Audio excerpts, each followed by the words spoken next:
Me in the Pledge of Allegiance. I pledge allegiance to the flag of the United States of America and to the republic for which it stands, one nation, under God, indivisible, with liberty and justice for all.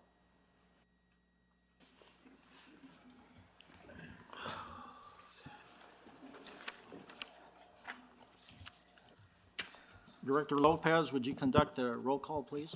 Yes, Mr. Vice Chair. All right, let's see. Commissioner Stinson. Here. Commissioner Montoya. Here. Commissioner Mayers. Here. Commissioner Bacon. Here. And actually, let's see, so I'll just do Chairman Metcalf. He's not here yet. I don't know if he's going to be a little late. And Vice Chair Tom Scott. Here. Okay, Mr. Vice Chair, we have a quorum. Thank you. Have you all read the minutes? Would someone like to make a motion to approve the minutes? I'll motion to approve the minutes of March 6, 2024. I second that. All in favor? Aye. Any opposed? No. Okay, new business. Cool PZ 23-12-50, a preliminary plat application submitted by Hilgert Wilson Engineering on behalf of Carden Hyatt Investments, Cameron McDonald, Carden Bowden Investments, LaSwear Investments, and Anderson Capital Partners per the amended Brighton Planned Area Development for parcels 1 and 2, a 927 residential lot subdivision on 252 acres plus or minus, Martin Road and North Kenworthy Road, APN number 209-31-009A, 209-31-017. I'd like to turn the time over to Director Lopez and Senior Planner Phil Garthright for background. Mr. Vice Chair, and we'll get Phil started here in just a second. I just want to share, we're excited to see this pre-plat come up as I thought we had about 10 years worth of capacity on our vacant lots, but we're going through them pretty quickly. So it's good to get some more lots available and go through the process to get them ready. So when we start, and our building permits have picked up. So we're starting to see more activity. And as interest rates come down, hopefully in the future, we'll see more activity. And so we'll have a need for more lots. So this is a good thing to do. So this is a preliminary plat, and I'll have Phil start that process and do the presentation. You guys had seen portions of this overall project not that long ago when they were approved for a major planned area development amendment. And some of the graphics that I'll have here shortly will be some of that material from that point in time. Going through our usual material here, our site exhibit. This is the overall boundary of the Brighton PAD. The highlighted yellow portion here of the acreage and number of lots that was read out are here in this location. On to our next exhibit, the general plan. My intention here was to try to show where the project is, not turn it brown, make it look like it was a ranch head. It's actually yellow. It's urban neighborhood, so my apologies for that. But you can see where, once again, the project is in relationship to the overall PAD. And then finally, in our zoning here, same thing, the overall project of Brighton, and then the preliminary plat that we're talking about tonight, which is designated as PAD right there. So, and just to highlight, we do keep pretty good track of the developments that have one form or another of assured water supply, or the certificate of assured water. And as you can see from the boundary here and stuff, that this project does indeed have its assured water supply for the number of units that are being proposed. So that's good news. This is the land use plan. It may look familiar. That came along with material for the major PAD amendment. Just wanted to share this map again to show the relationship of the overall project itself. This is parcel 1. This is parcel 2 right here. This was actually an illustration that we had been using before the actual plat that the applicant had shared with us. But since it had a little bit of color to it, and it shows some of the undulations relative to where the evenly distributed open space throughout the community is, I wanted to share that graphic here side by side so that you could see its overall land use plan here from the adopted or the amended PAD relative to the project that we're talking about tonight. So just a couple photographs here. This location here, the subject property is just a little bit south of this tree line here, or as I say, it's the site generally looking southeast in this direction from the south of the intersection of Martin Road and Kenworthy Road, which is a little bit further back up this way. In the upper right here, we have a site generally looking northeast from the intersection of Bartlett and Kenworthy, down in that direction. And then down here, this little portion right here is the intersection of Bartlett Road and La Palma Road, and looking at the site northwest, generally kind of across this little area right there to this subject area. So as you can see, pretty similar on most of the sides.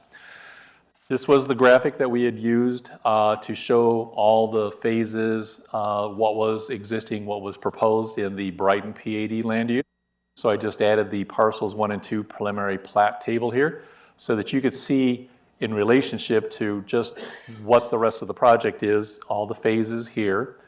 Obviously, these are the 2 parcels at the top here, combining to be about 252 acres for their 927 lot total here.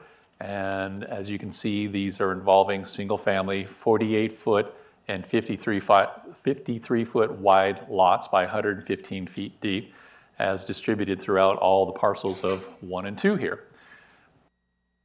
This is the cover sheet of the preliminary plat that was provided to us. A lot of discernible information that I'm sure you took a look at in your copies in your packet. But in this particular case, I'm going to just basically call out the open areas here and stuff, showing the distribution of the open space. It's well distributed throughout the project. There is a nice central location in the middle of the project. Parcel 1 actually is to the north here, parcel 2. So actually there's portions that are kind of, that'll be a piece of parcel 1, and then parcel 2 will bring in some more additions, which is where some of the higher level amenities will be. There's a nice distribution, once again, of the land use. You can see as relative to some of the entrances that come into the, they take advantage of some of the open space area, kind of creating a sense of arrival or place of being. Some of the material that they had shown us for monumentation in the last process, I also have later on in this presentation, just to share once again. And you can tell overall, these individual designations here, parcel A, B, and C, D, are usually the ones that they'll go in succession relative to taking individually into a final plat. They're not excluded from doing A and B together if all the design works out that way. So, but sometimes these are just nicely broke out for how much of what an individual home builder will take on, and then maybe the next one, and so forth. So that's kind of why it's divvied out like that, kind of in our process, but for some of the things that they do when they start reaching into the building permit process after the final plat. This is the index section of basically phase 1, the upper portion of the front page that we saw. Once again, you can see all the open space areas distributed in and around the PAD, the northern half of the central amenity open space area here. And below that, obviously, would be the main portion that is the parcel number 2. Same thing, nice linearity, that's a fancy way to say well-designed streets, layout to kind of create a sense of place and being to each portion of the project that you go. So it basically feels like its own unique subset neighborhood within the larger community. And once again, efficient connections by way of the local streets to the collectors, which would connect onto the main roads out here and over on the side here. So I will come back to that. We've seen this graphic before, but I wanted to share with you as I was talking about monumentation. These are some of the examples of like the main entrances, some secondary entrances and things of that nature. It's more than just the open space areas. There's actually going to be a very nice linear multi-recreational path that is part of a drainage feature, but it will be nicely enhanced with landscaping. Once again, this is stuff that was all a portion of the PAD amendment process. Some conceptual ideas of what some of the main amenities would look like for the central engagement area. As you can see, it's large enough to have several different types of sports fields and other types of recreational amenities and ramadas and the usual barbecues and playground equipment. And then as you go through other parts of the community, of course, you'll have other secondary like tot lots and things of that nature for amenities to be more distributed throughout the neighborhood, and some other retention areas and things. So same thing, just different levels of the wall, a little bit nicer of a column here for out during the main roadways as you kind of get into the secondary areas here. Some pretty nice design here, but just kind of showing a certain level going from one place to another, and then the usual residential walls here, and you can see the matching columns and design relative to the mailboxes to like the primary wall feature here for the theme. And I think that was that portion. So what I will do is come back to the front page of the preliminary plat and say that staff is available to answer questions that the commission may have. The applicants are here to answer any additional questions that the commission may have. So at this point, Mr. Vice Chair, I turn it back over to you. Okay. Just where I'm going. Let's see here. Would now like to invite those that live within 300 feet of the subject property to come and speak. You can address us from the podium, and please state your name and your address, please.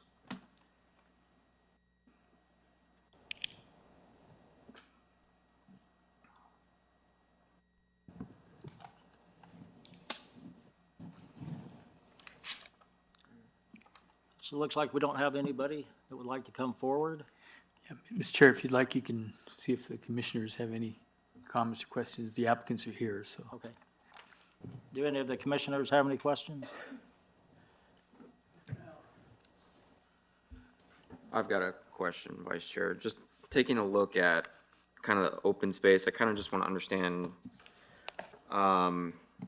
where it's going to be generally located, just so I can understand it. So for that multi-use kind of walking path or trail path, where was that going to be located at? That will be on the outside edge and actually running through the remainder of the project along this area right here. Centerpiece also, right? Well, no, he's talking about the cross section with the multi-use path and the drainage area with the landscaping. In other words, he's talking about this right here, right? Yeah, that's correct. I'm just trying to, so is that going to be encompassing the whole entire perimeter of it, or is there? It's just on that side, but it will be running through the entire project. This is just the first two parcels out of the remainder of the entire project. Okay, so it's going to be extended. Yes, it will be. Okay. So it'll be the portion that's angled and then the east side of it. Yeah. It basically. Where that blue line is, Yeah, So- basically it's this. but not all the way down, just stops Oh, just, where it's indicated. at the circle. Well, no, yeah, but I mean, the rest of the project, it will continue down, but in this portion of the preliminary plat, just in this section right here. Right there. Okay, so as far as like the tot lots and stuff like that,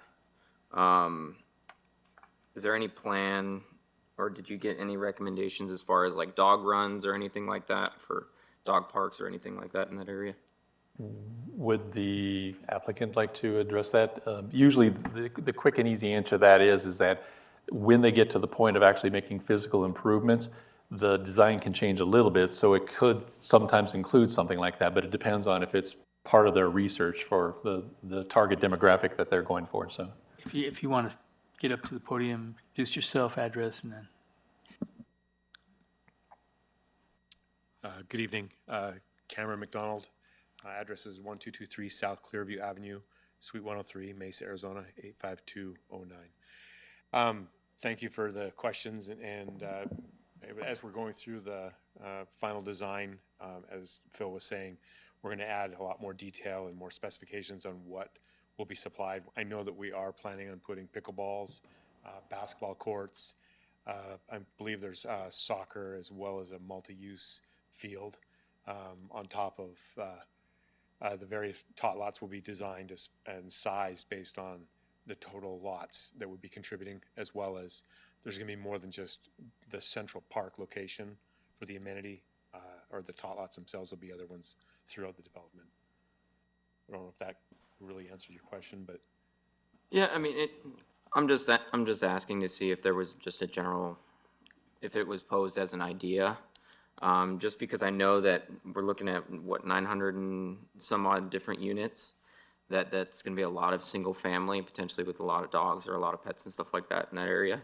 yeah, So, one of the concerns that we've come up in the past with having dog runs is maintenance and nuisance with obviously the side effects of having dog runs and stuff like that. So that would, we could look into that a little bit more and figure out how to address the issue as well as meet what the city would like to see there. thank you.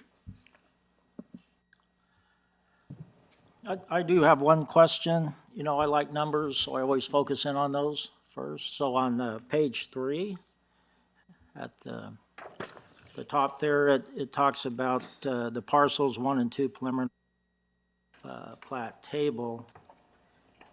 And so the gross acres is 251.7, and the. Plus or minus, yeah, a little bit. What's that? Plus or minus, yeah, a little bit. Okay, plus or yeah. minus, that's good. Prior units were 757, and then there's a school there, but it says present units, 560 and 536. If you add that together, that's 1,000.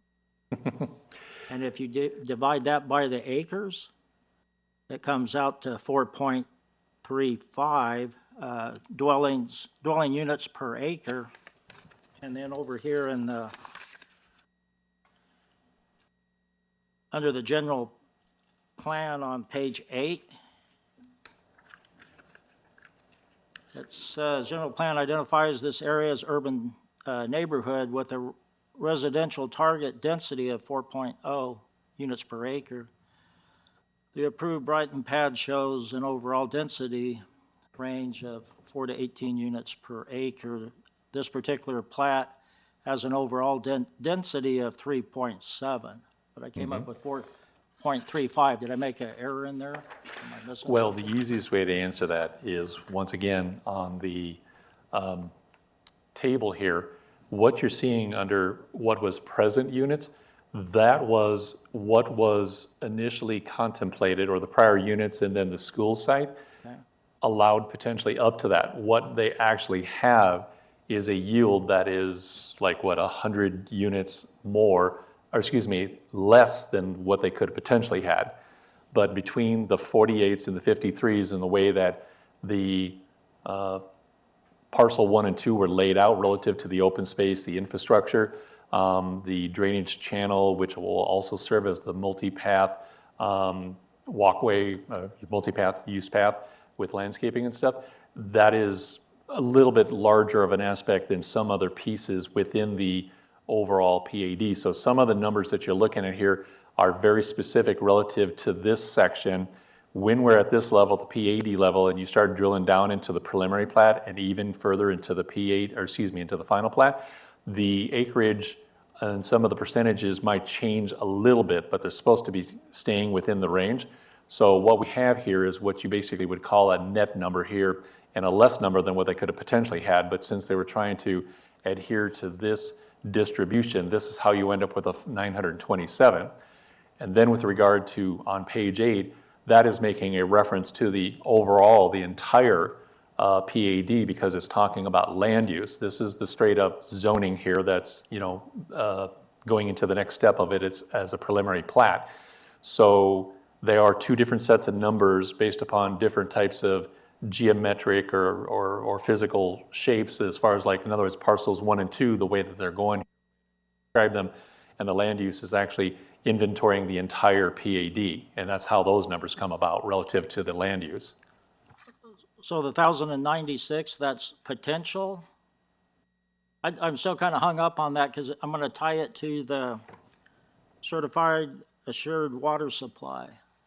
And I think that's where the 3.7 comes in. So I'm, Well, that's why that number says 3.7, because that's actually what, well, I'll just say it like the city, we're getting. right. In other words, we're getting that much less of a number because not only because they had to account for the change from the school side, but then also the drainage area, but relative to the number of lots and the size that they were. So we're getting a higher level product out of the first two parcels than what they could have potentially developed. So we actually have less. Yeah, I get that, Yeah. but those numbers don't add up to that. That's what I'm saying. So I hear you talking about a lot of potentials and stuff, and maybe that's to come, but I think we need to stress that it needs to be in that, the code's 3.7, and it needs to be there. It Well- doesn't need to be higher. This is that number, and once again, the page 8, that is the gross number to the entire PAD. That's where those numbers are coming from. Here, we're just talking about 2 out of the nearly 24 parcels that are a part of the PAD itself. So this is a subset number that will eventually feed into that other number, because there are other units here that have higher densities that are meant for like attached, like it says multifamily, and some are single family attached. These are the single family detached in the 48s and 53s. So, just so I'm understanding this as well, sorry, Vice Chair. So, page 2 of that on the approved PAD, I think that's where the 1,096, it's approved for 1,096, but Yes. their proposed development idea is saying that they're not gonna exceed the 927, and that's, That's what they're proposing. so, Okay. I think, I do see where he's getting confused on this. I mean, if there's a way that maybe we can like clean it up maybe a little bit, but Well, I the think, the good news, bad news is, it is a little complicated, but in each of the projects that are like this in the last 2 years, I have really worked very hard to create this table so that there is always a permanent record of the inventory at that particular time to the process, and also so that it could be seen as these individual parcels are brought in or as they're proposed. So this is, yes, a little more complicated, but it's as simple as I can make it relative to the headings. But it's also sort of like doing an accounting early on to make sure that the numbers do add up and are proper as time goes by and different portions of the project are developed. okay, got it. So based upon the proposed development idea, you guys are running the numbers as far as the 3.7 goes. Yes, For this. there's many parcels to go to hit that estimate or that average in some other portions of the report, so. Okay.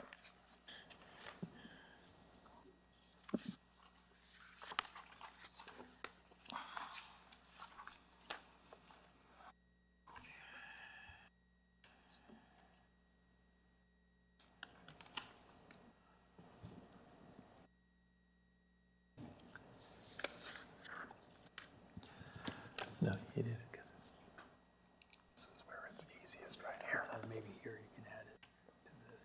Oh, yeah. Oh, you're mic'd up. No, I know. I ran out of room. Guys good over there? Okay. Any other comments, commissioners? Okay, if there's no further discussion, I will entertain a motion. I'll motion to approve Cool PZ 23-12-50. Is there a second? I'll second that. Okay. All in favor? Aye. Any opposed? Okay. All right, let's move on here.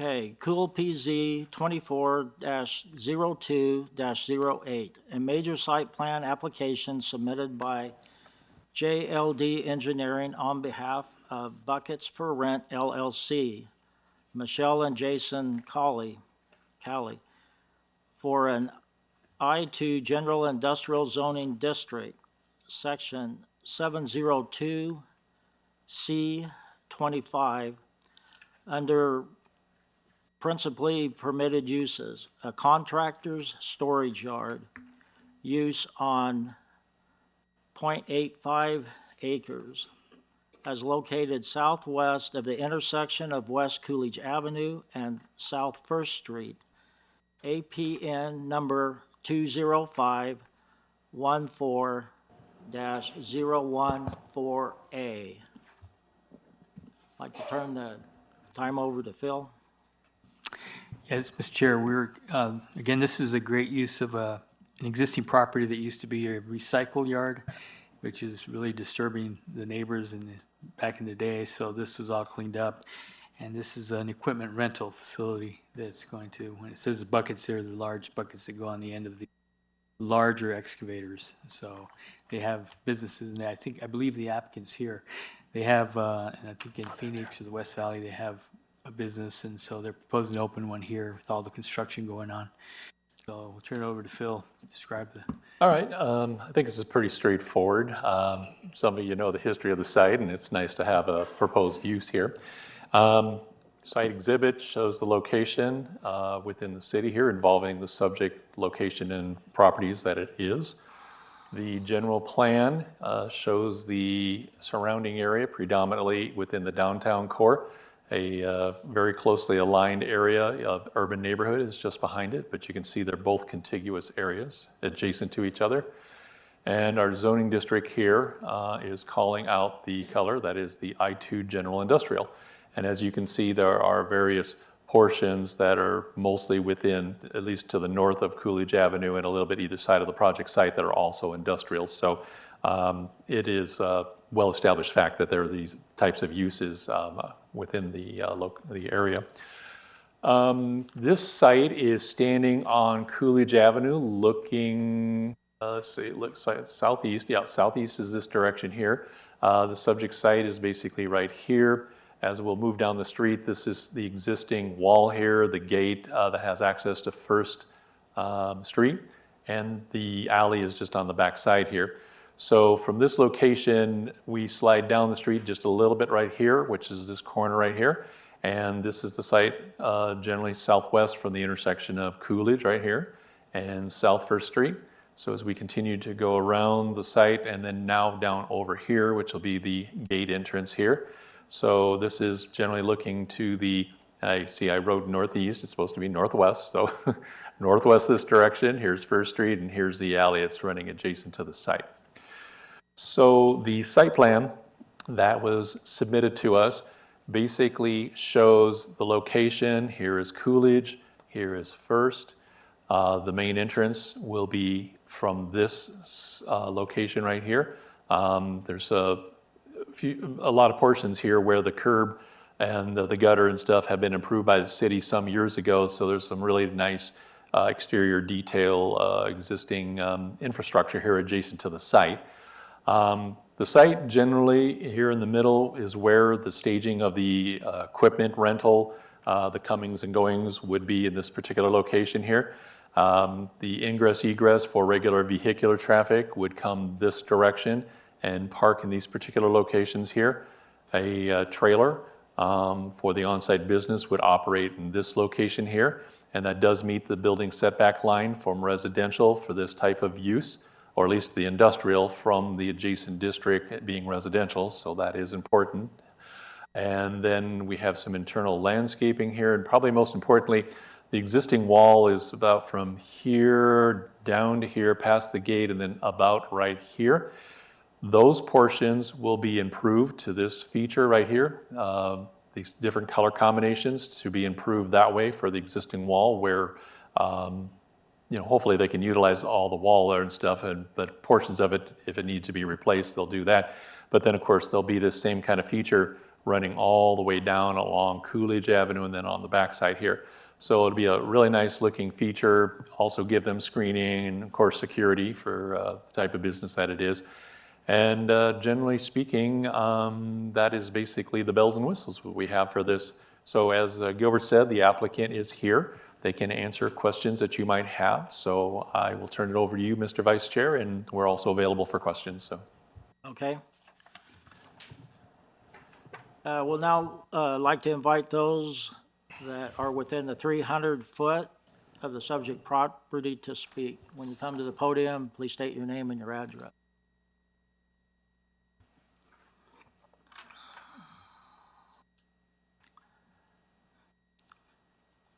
Well, it doesn't look like there's anybody who wants to come forward. Do any of the commissioners have any comments or questions they'd like to ask?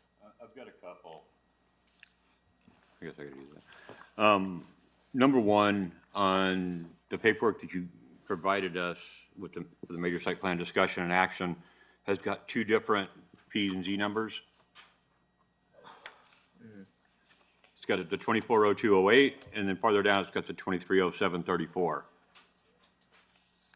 That's supposed to be the 240208. My apologies. Sometimes I use old report as the boilerplate and stuff, so the correct number is 240208 as identified at the top of the page.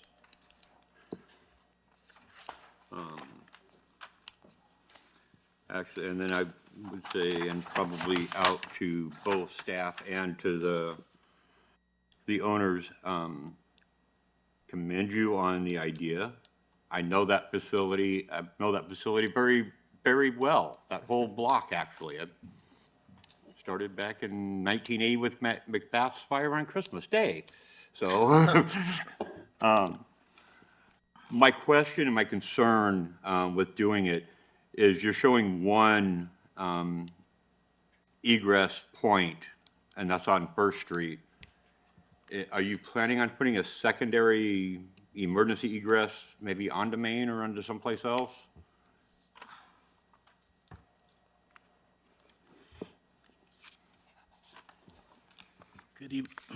Good evening, Jason Cayley, Buckets for Rent.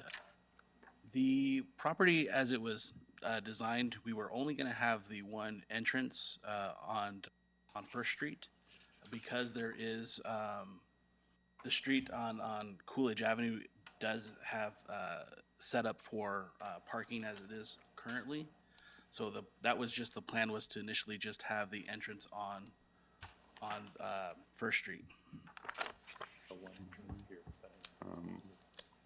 And again, I don't know if this falls into this point or not. My concern is if there happens to be a fire, of getting your people out. So, and I can completely appreciate that. The business itself is heavy equipment. We don't rent operated equipment. It's literally the excavator, buckets, and compaction wheels. So there won't be a large population on the property. It'll be maybe 1 to 2 people on site, and then whichever customer would be there at that time, which again would be maybe 1 to 2 people per pickup or delivery. So if I understand, you're not renting necessarily the equipment, you're renting attachments for the equipment. Yes, sir. Okay. Reading through it, it looked like you were renting the equipment. And it's like, No, it's literally just the buckets and the wheels for excavators and backhoes. got it.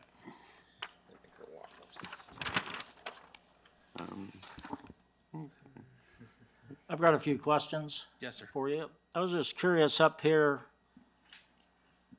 in the zoning, it says section 702C25, and it's being represented as a contractor's storage yard. But then if you look down in the history and the description, it says the applicant will make use of the property to rent and equipment. Why wasn't this property classified under, instead of being on C25, why wasn't C27, which is equipment rental and storage? Why did we choose not to do that?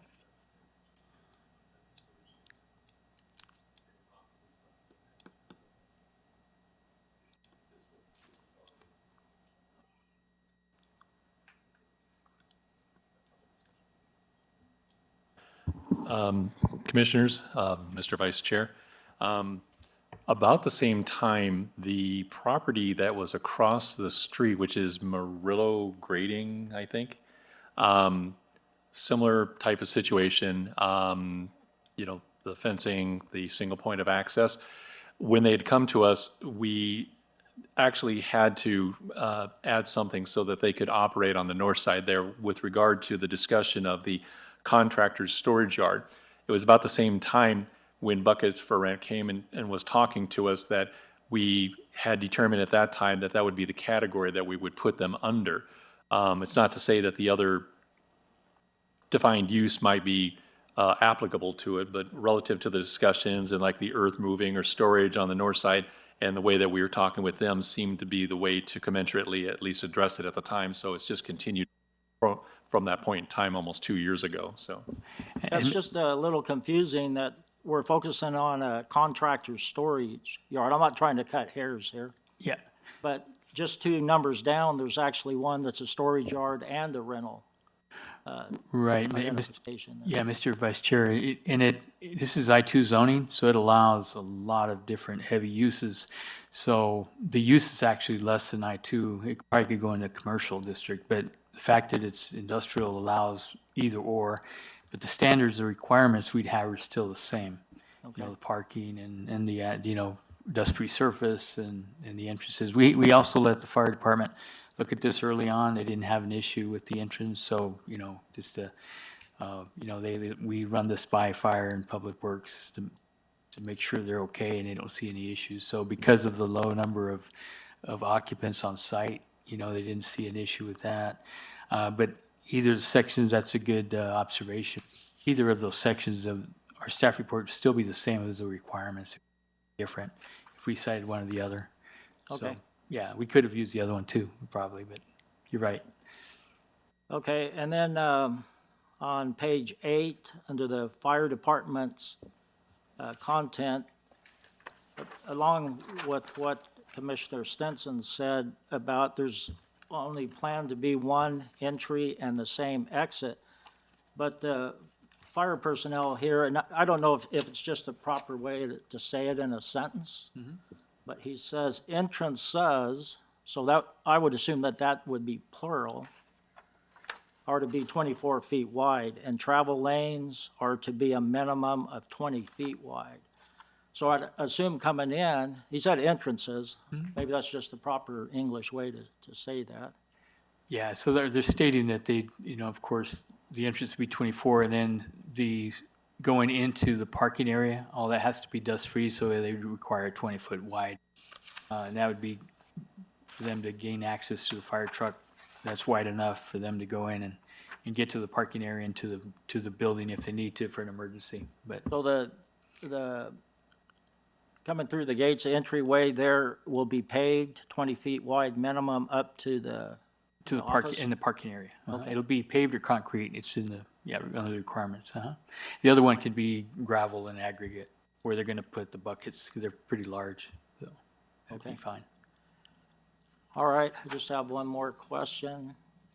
The office trailer, is that trailer gonna be like secured to the ground, or will it have like an axle and tires underneath it? The plan was supposed to be that it's going to be on the foundation. It's not going to be on an axle. It's not going to be portable. It's going to be So it's gonna be permanent? correct. Okay. Will that office trailer, will that have a restroom in there? Yes. People that work there and Yes. other people? Yes. Okay. Yeah, and Mr. Vice Chair, it'll go through the building safety department for inspections and everything, so it'll have to meet all the requirements. And they'll provide the civils. We'll look at, on-site water retention for the size and all that'll be, when they submit formally, we'll review that, run it through Stantec and our Public Works Department. And then Dennis Gillespie, our building official, will look at it, and now we're sending it to Stantec, get them approved and then what they need to do. Okay. Thank you. Thank you. Are there any other questions? Actually, I do have a question. Sorry. That's you're fine. So I know we had discussed that these are not the actual pieces of equipment themselves, but additions onto the equipment. Correct. However, you do stated here that you will have forklifts and trucks to help put this equipment on your customers' Right, these are semis very, and stuff. So do you plan on having a standing or some type gasoline for your forklifts and stuff, or are you gonna be driving them down the road to the gas? no, we would actually probably use propane, and we would Oh, so probably, they would be propane? yeah, and we'd Okay. probably schedule a propane delivery service, or we would pick that up ourselves. But we Okay. would not take those out on the open road. So there, okay, so there would, further along in the planning, there would be some planning for that as far as where it's situated on the lot and all that Yes, fun stuff. yes, Vice Chair Scott and Commissioner Mears, it would go through the fire department, building safety for distance requirements and all that. So especially propane tanks, we have distance for placement where it can't get hit. They may put bollards around it, so, you know, when you come fill it up, Okay, equipment doesn't back into it, that kind of thing. all right, okay. Thank you. Thank you. Anything else? With respect to that, just so I'm understanding, is there gonna need to be anything to potentially blast proof for the wall, the retaining wall, wherever that would potentially go? As far as for the propane? Correct. Yeah, usually there's requirements from the fire department, but they don't have, you know, as far as, they're fairly safe. They have blow-off valves on top, so if something happens, they go, the fire goes straight up if for some reason that would have happened, but we've got them all over the areas. And they sell them at the stores, and they fill propane bottles and all that, so they're fairly, technology is fairly safe, and so. I'm just under the impression, I know technology's safe. I just wanna be the one to say, hey, if it's not safe and it ends up exploding, that wall is gonna send debris somewhere. Yeah, no, it's the fire department that goes all through everything we do, anything related to propane or any underground fuel tanks, they go through process to make sure they're approved for safety's sake, so. And the tanks would be secured like in a rack, where you would, the tanks are like, you know, Yeah, they'll get mounted straight to the back of the forklift or the machine. and when they're not being used, they'll be stored in those cages so that they're not moving around. They're not going to be affected by the elements, and there's no tampering with it or anything like that. So again, it would be relatively safe in terms of they shouldn't be blasting off anywhere. Okay. And then we were talking about it says aggregate base material here, but that's actually gonna be paved going up into it. Yes, the drive going up to where the parking spaces are and the parking spaces will be required to be either asphalt or concrete. Asphalt or concrete, okay, and then And the rest of it can be aggregate gravel, you know, DG or something where the equipment is, they can go grab it, so. okay. The reason I was just asking is dust. Potentially just picking up that equipment. I don't know how much traffic you're gonna be generating, but if you got people coming in and out of there almost every 20 minutes, it's significant dust traffic. I would be thrilled if we had that much traffic coming in. I don't believe that will be an issue again because the road will be paved. So when the vehicles come in, they're on a paved surface. When the time comes to move one of the attachments, most of the time there won't be any dust with that because it's sitting in the DGR. And in most situations, the equipment comes back clean from the job site. That's usually a requirement for most job sites anyways. Right. I'm just asking just because I think homes that are down there across that 20-foot alley. Yeah. So I'm just more or less concerned with potential dust or any potential environmental impacts that come with it, POL spills or stuff getting into the air and then potentially making its way to the homes that are across the street. So I just wanted to understand it just for myself, so. I mean, there will be some dust because equipment does sit, you know. It's just kind of a fact of life, but Yeah. I don't think it's anything that would be wildly like, too much. Just to basically, when you lift up the equipment, there will be some dust. I'm sure that's associated with it, but I don't think it'll be a large amount that it would cause any issues.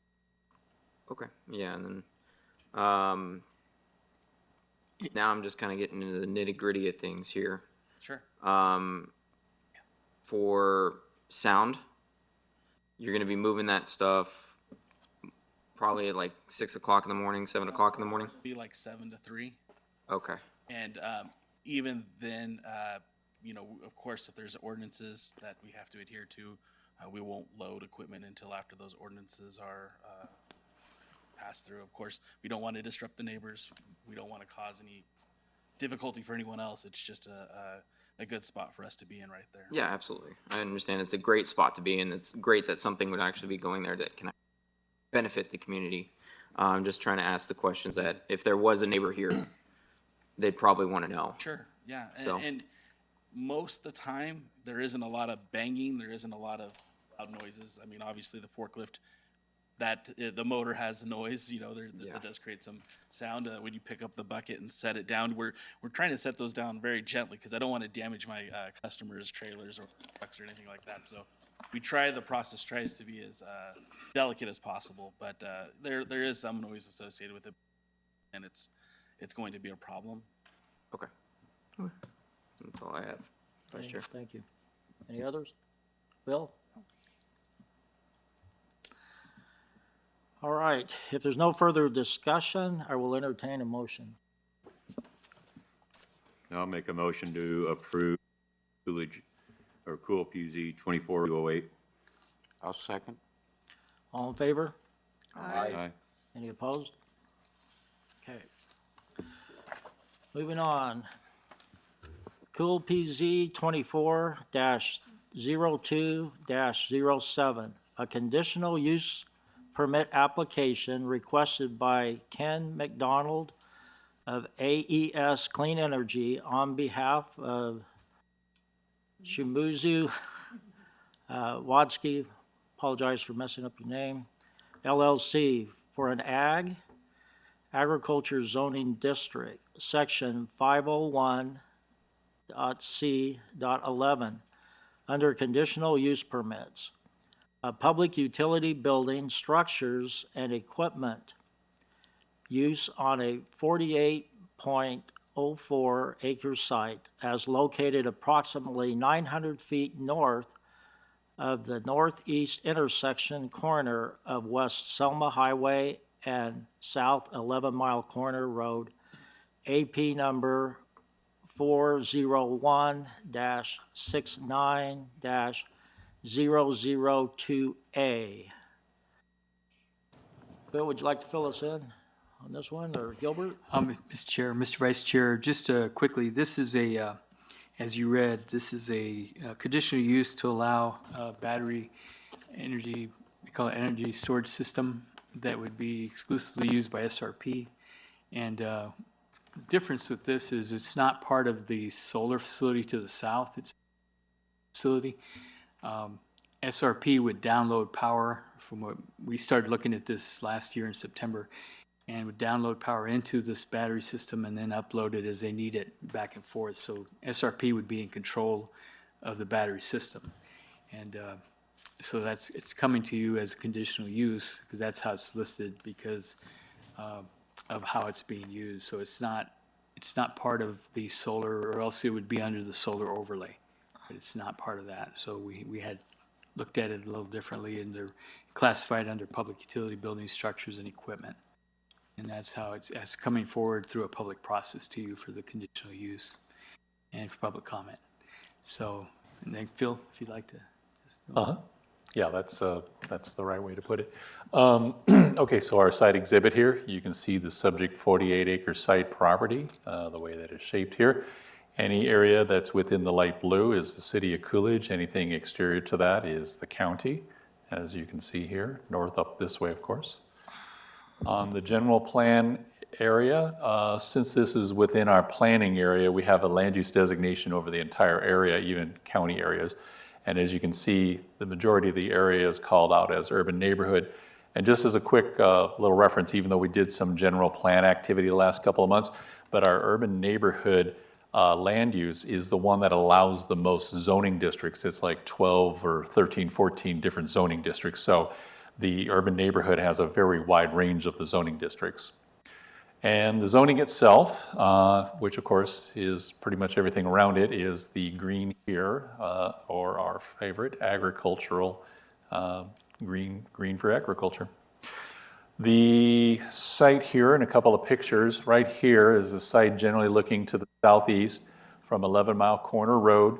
The 11 Mile Road electrical substation is right here, kind of blotted out by Google.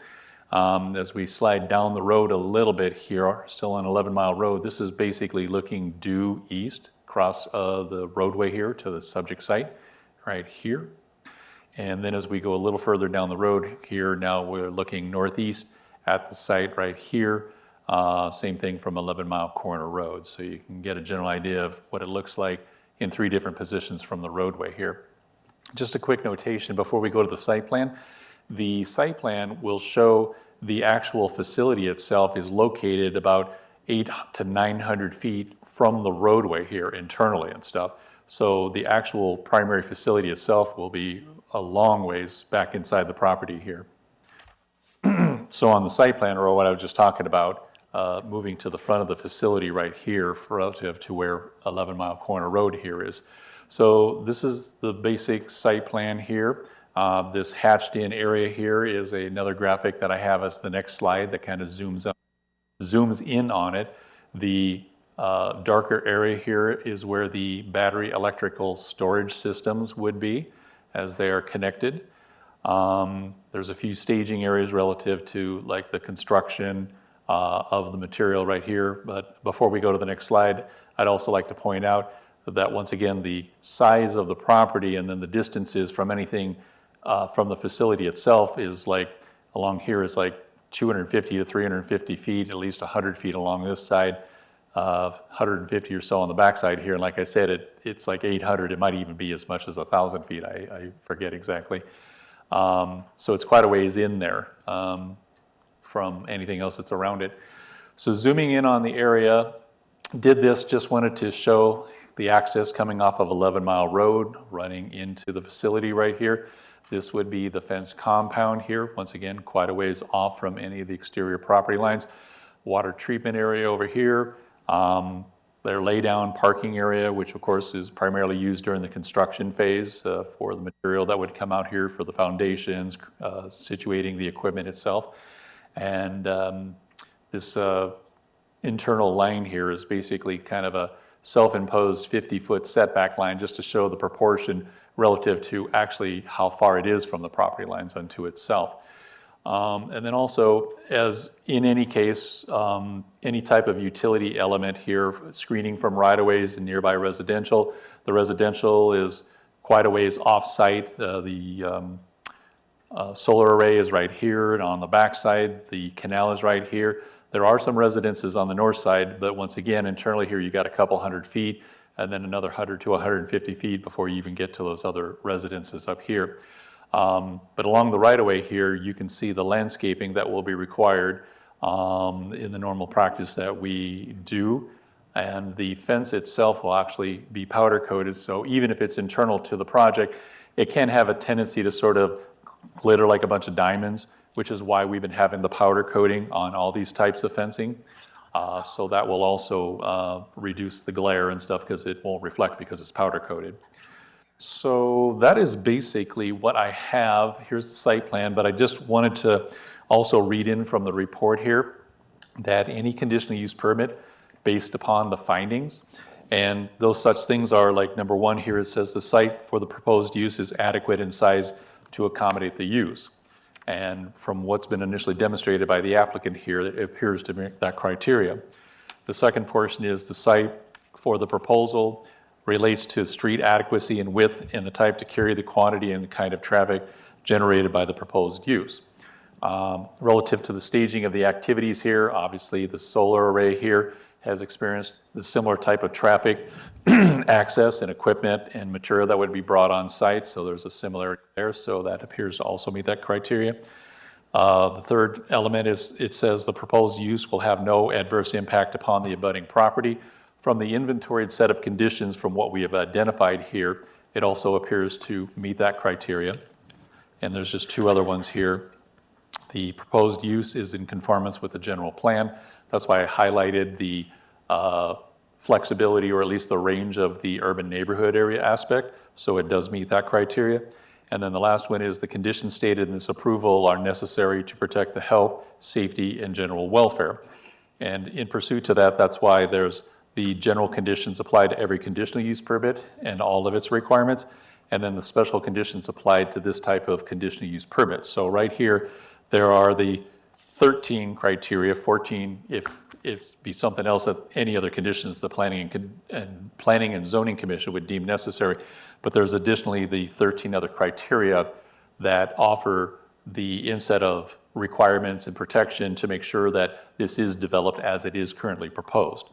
So that is the usual criteria for a conditional use permit. And in the findings, if it meets that criteria, then it does meet that criteria. So at this point, I turn it over to you, Mr. Vice Chair. The applicant is, several applicants are here to answer any other additional questions that you have, so. Okay, this is a public hearing, and we will open the public hearing up. Anyone wishing to speak, please step up to the podium and state your.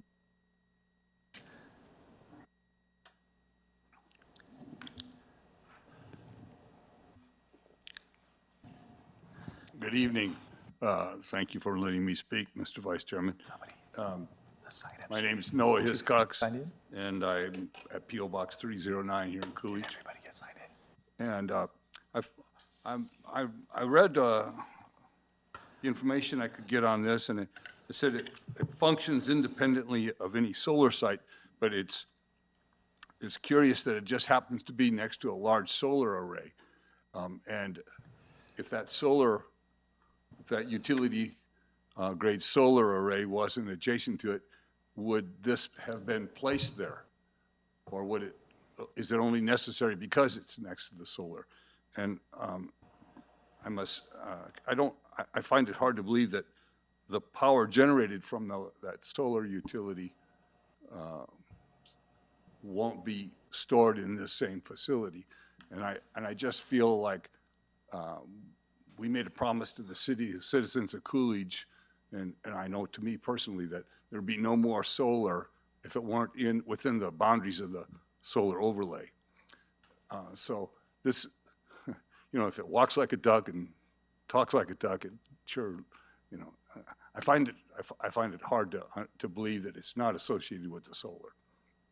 So can anybody, I know you don't have to respond, and you probably won't, but maybe there's some other people that'd like to. Mr. Chair, the applicant's here later, they can respond.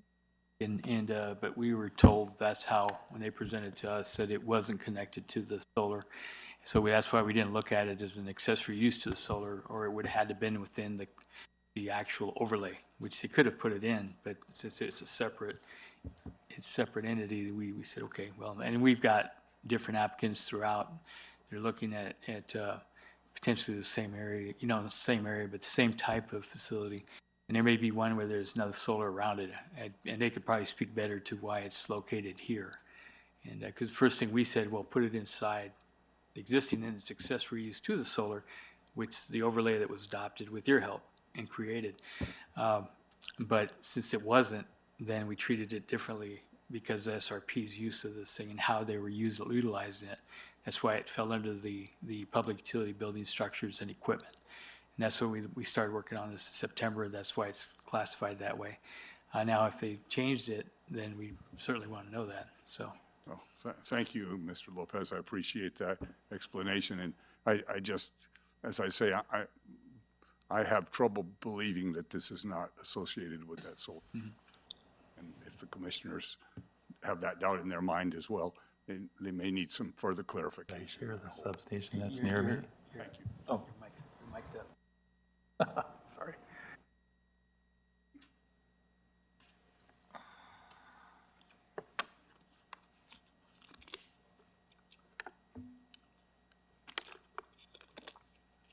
Christine, 3817 North Wheeler Road, Coolidge, Arizona.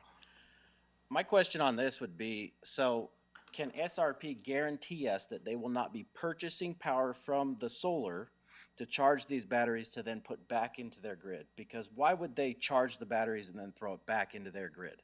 That makes no logical sense. You know, so to me, what it sounds like is this is just a workaround because we've worked hard to kind of push off some of these solar projects and the battery deal down with the county, down towards my house that was just pushed off before. It's just another way for them to work around.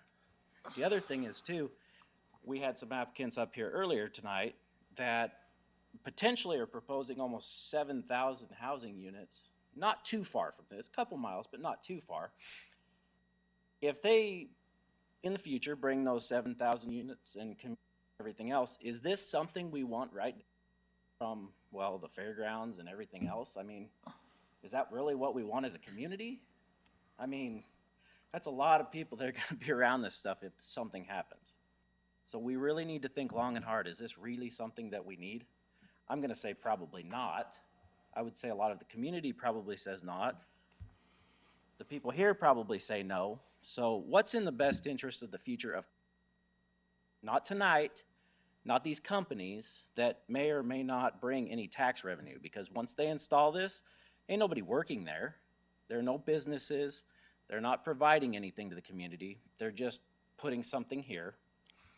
And then say things change in the future, they can just pack up and leave, and then what? Coolidge is stuck with this? But we also, like I said, we really need to think about, are they going to buy solar energy because they are to charge their batteries to then put back into their grid, and this is just a workaround? I know none of you have the answer for that, but maybe the applicants will have the answer for us later on. Thank you.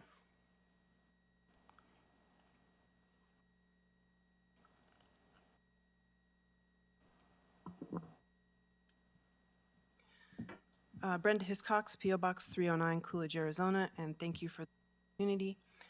The map is great, and the map shows us that we have boundaries of 200 feet and however many feet, you know, no homes by the batteries.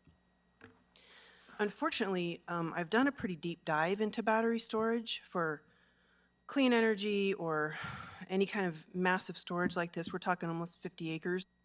And I've learned a lot from a firefighter who happens to work at Sky Harbor International Airport.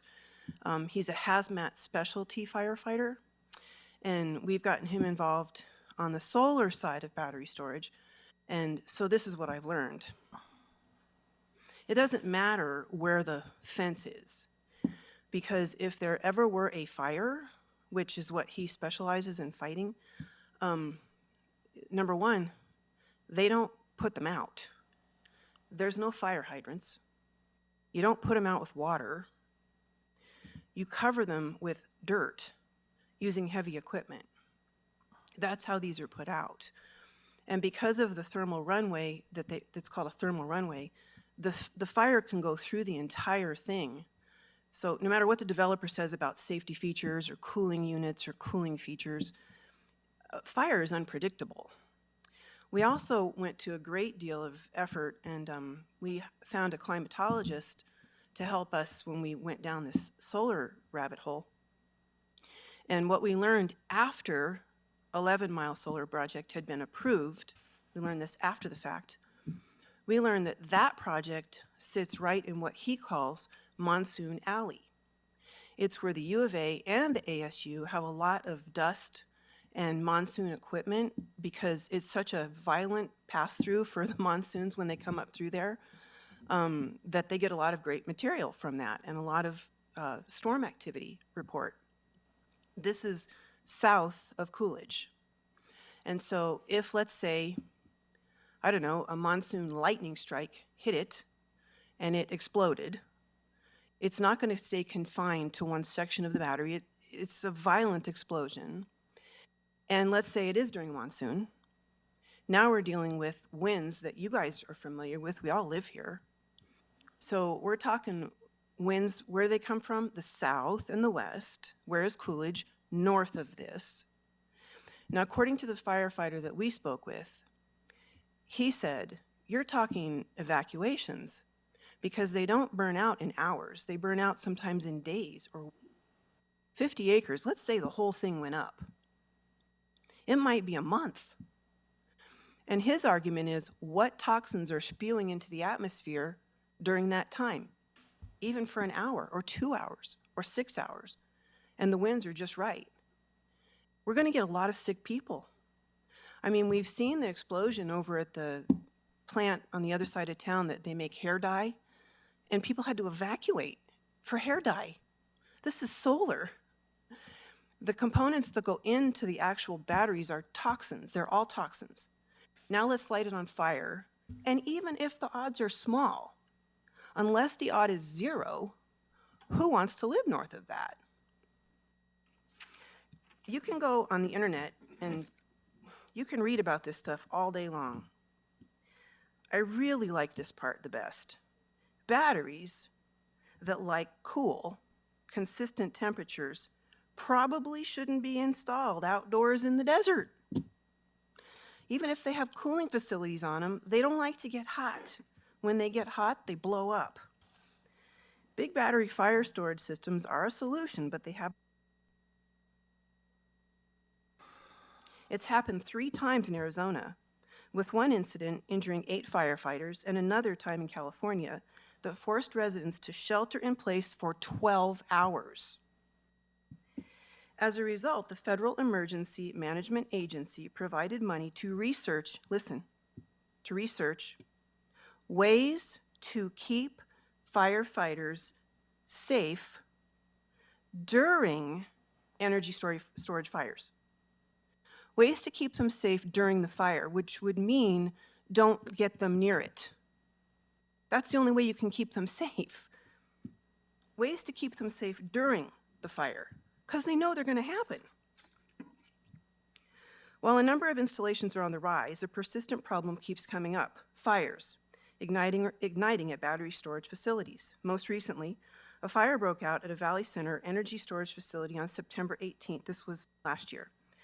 While fire officials said the fire was put out in 45 minutes and extinguished by the site's internal fire prevention system, businesses and the small number of homes within a quarter mile of the industrial park, a quarter mile where the facility is located, not 200 feet, a quarter of a mile, were evacuated and shelter-in-place orders were given within half a mile of the site. Issues leading to thermal runaway, where excessive heat inside the battery leads to a chemical reaction that spreads to other batteries in a chain, needs to be resolved. And this is what I keep reading. It's one after another, after another, after another.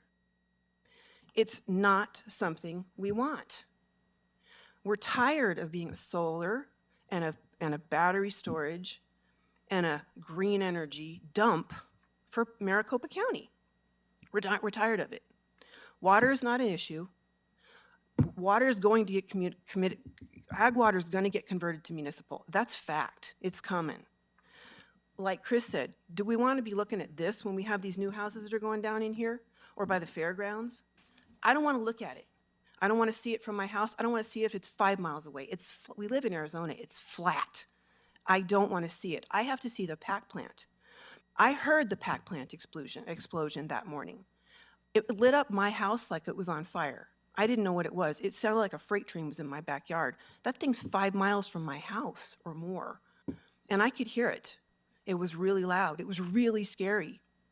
I couldn't feel the heat, but it was very terrifying to me. I had no idea what had exploded. I didn't know what was going into the air, and I'm several miles from that thing. 200 feet is not enough. Half a mile is not enough. 3 miles is not enough. Anything south of Coolidge is too close.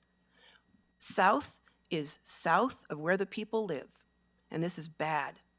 And I wish the firefighter were here. Unfortunately, he had to work tonight. Daily, he sends me examples. He'll send me one example. He says, this was one bus, and it burned for 12 hours, and it was just black, acrid smoke going into the atmosphere. His argument is we have no idea the toxins that we are putting into the atmosphere when these things go up. And it's really not a matter of if, it's when. And if it is a matter of if, that's just not good enough for me. I live in Coolidge. I've been working really hard to keep this crap out of here. The residents support it. You should be on the Facebook sites. You should be on the Stop Solar Farm sites. You should be in social media. We don't want it.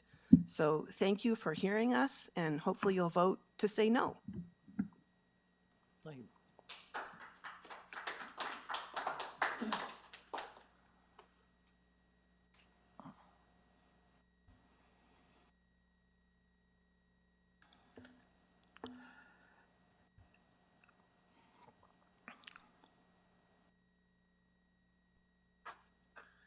Hey, good evening. I'll make it quick. My name is Justin Ward. I live on 697 North Lola Lee, Casa Grande, Arizona.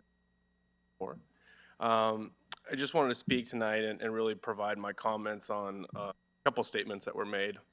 And one was kind of the reading out, and we've heard a lot of it before, with the various solar projects, not only just in Coolidge, but Pinal County, Casa Grande's take on it, and just really around Eloy and the surrounding area, because it has had an implementation of around multiple established communities that are already in place. And one of those is there's going to be no unknown adverse impacts.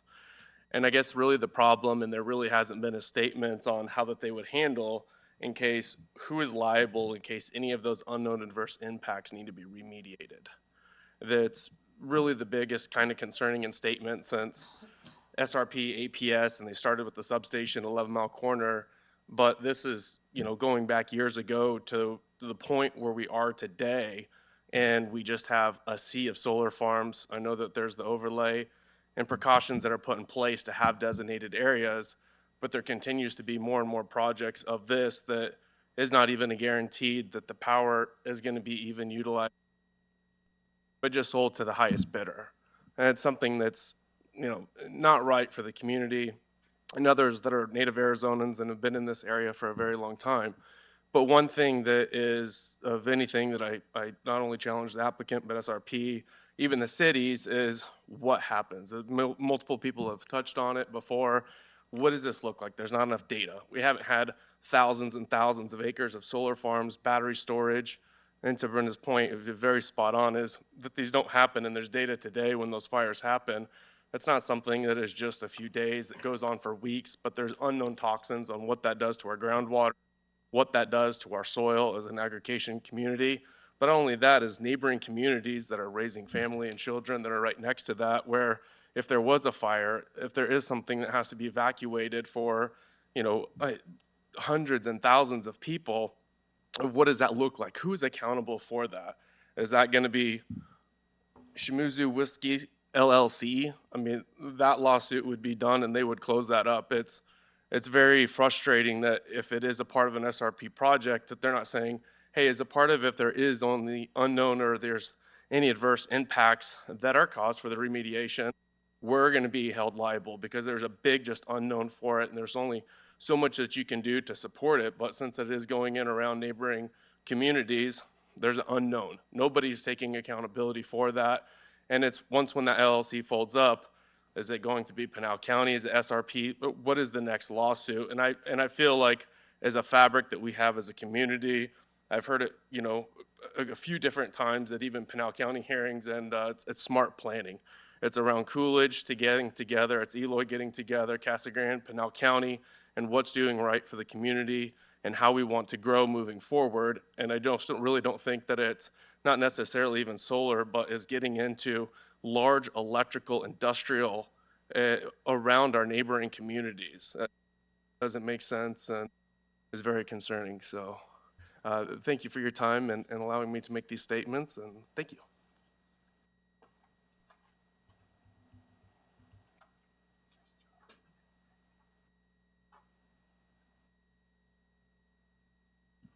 Good evening. My name is Debbie Neely. I'm a at 280 North Christensen Road. Very simplistic that I want to expand on what others have said and just remind a lot of these new members of the PNC community that there has been a community action in Coolidge for several years now, or a few years, where we have outspoken with our concern for the continued development and implementation of more solar in Coolidge. When I look at this, I see two things. First of all, I see where we talked about surrounding urban development, and there are homes out there that are acreages. There are people out in nearby. Yes, they're already there around those solar fields, but more and more and more. It is going to be, in my opinion, a distraction for future development of quality homeowners and taxpayers to the city of Coolidge. People who come down here who want to have a certain quality of life is going to be further impaired by more solar. I think the best way, again, simplistically, for me to relate to this and all the work that myself and several community members have done in the past 3 to 5 years with respect to more solar development in Coolidge. If someone were to come up to me and say, I really like that black shirt you're wearing, Debbie. And I say, well, thank you very much, but my wardrobe's pretty full of black. And then they buy me a black skirt. For my birthday, give me a black sweater, a new pair of black pants, a new pair of black shoes. It's like, whoa, I told you, I had enough of the black. I don't need any more. Here we are bringing in more. Whether you call it a battery storage or generation plant or solar panels, I think and I truly believe that the city of Coolidge residents have spoken. We really don't care for any more solar development within the city limits of Coolidge under any form. Thank you.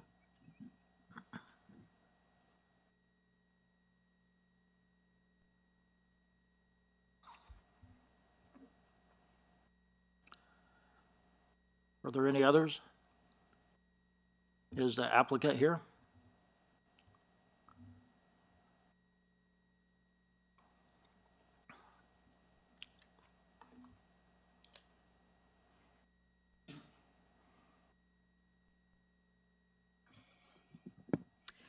Kelly Patera with AES. So to address first off, just adding to how this project is designed differently, that it is a standalone project.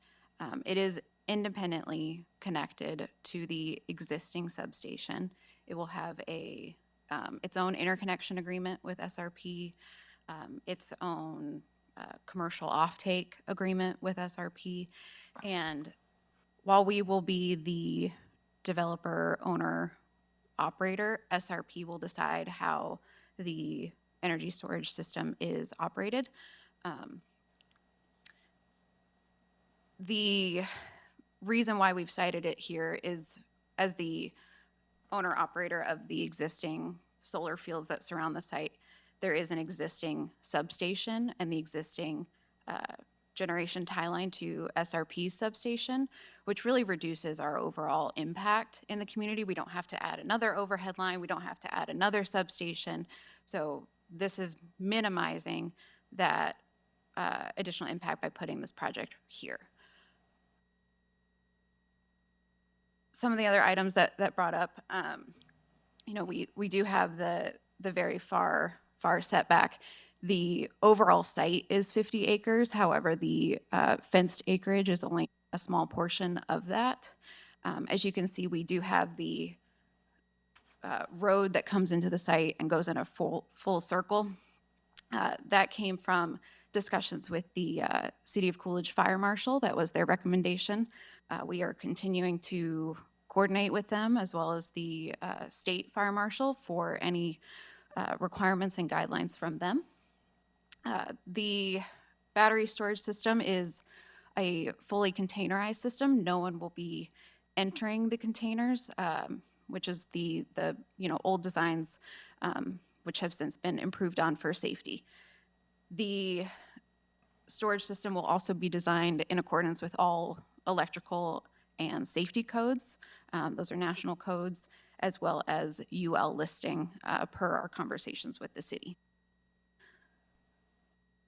You want to add anything? Well, how much tax revenue will it bring? Oh, thank you. Yeah, so in addition, we will be paying taxes during the development and construction of the site, and we estimate property taxes in year one to be north of $500,000. And that's just in year one. So.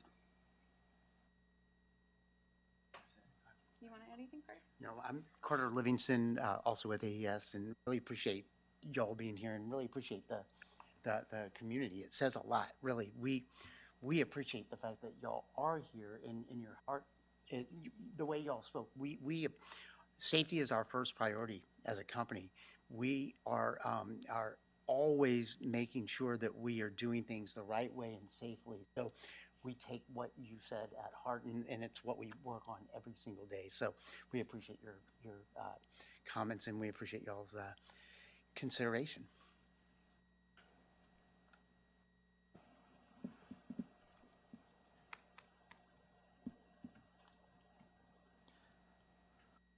Mr. Chair, see if the commissioners have any questions, the applicants. Do the commissioners have any comments for the applicant or for the city? I've got a couple, Vice Chair. So, taking a look at, you guys said that you guys are planning on giving tax revenue back to the city of Coolidge or even the state in a matter of way. That's just year one. What does the 5-year forecast look like as far as taxes go for that? What is this city going to be receiving as a benefit? So, yeah, as I said, year one, it'll start out north of $500,000 based on our current estimates. While the, property taxes will decline over time just for the, the value of the project, it's a 25-year life that we'll be paying property taxes. They'll stay north of $500,000 probably for several years. But yeah, happy to get into more details on that. Okay. I guess this is probably just a question for you, Phil, or even Gilbert. Do you know if there's a clean energy tax that you guys receive as far as revenue goes from these types of projects? That's been, we've been looking at that, and I know Mr. Hiscox looked at some of that. This is a little different because we looked at the solar facilities. We haven't looked at the standalone battery energy storage systems because we don't have experience with that. We've been able to look back at some of the ones that were put in the county and go back to those records, and there is some